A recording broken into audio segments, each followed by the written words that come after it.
Ito seafood feast tayo ngayon mga ka-RSP, ang ultimate seafood bucket na puno ng iba't ibang lamang dagat na nalulunod sa buttery, garlicky at spicy goodness. Ang sigurado mapapa-extra rice na naman kayo dito. Wow. Tikman na natin yan dito yan sa Sarap Pinoy. Kung hanap nyo ay isang dish na punong-puno ng seafood goodness, huwag nyo nang palampasin ang seafood bucket, kung saan sa bawat kagat ay para kang nag-mini vacation sa dagat, full of crabs, shrimp at mussels na perfect for sharing. At para turuan tayo kung paano magluto nito, ay tara, pumunta tayo sa Valenzuela City at samahan si Chef Jovelyn Tantay Hasito at Dr. Remily Alvarez dito sa Sarap Pinoy. Tara, simulan na po natin ang pagluto ng seafood bucket. Ngayon naman po ay ilalaga na natin ang ating mga veggies. So, gagamitin po natin ang baby potatoes. Okay, and also ang ating corn. So, this will take around 5 to 7 minutes, chefs, no? Na-pre-boil na po natin ito. So, dapat importante rin na hindi natin ma-overcook para mamaya may crunchiness pa din po yung ating seafood, well, no, ang ating vegetable.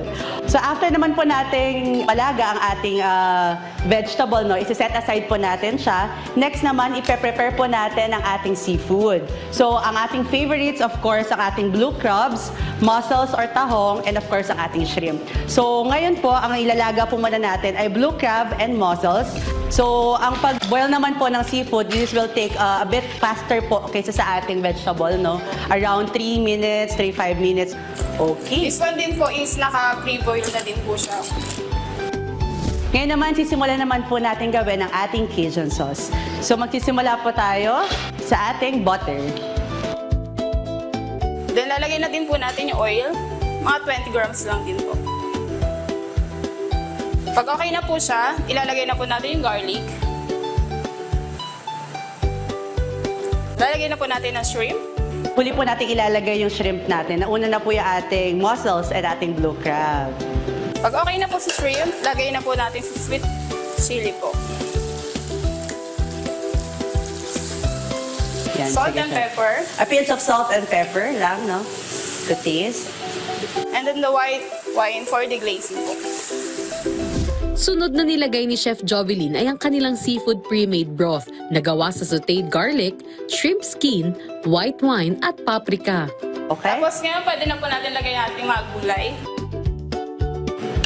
Yan, pwede na po natin lagay ang ating crab and mussel.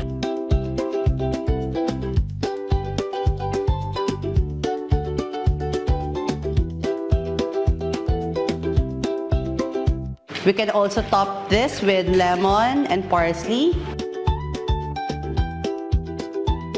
At ayan, luto na po ang ating seafood bucket.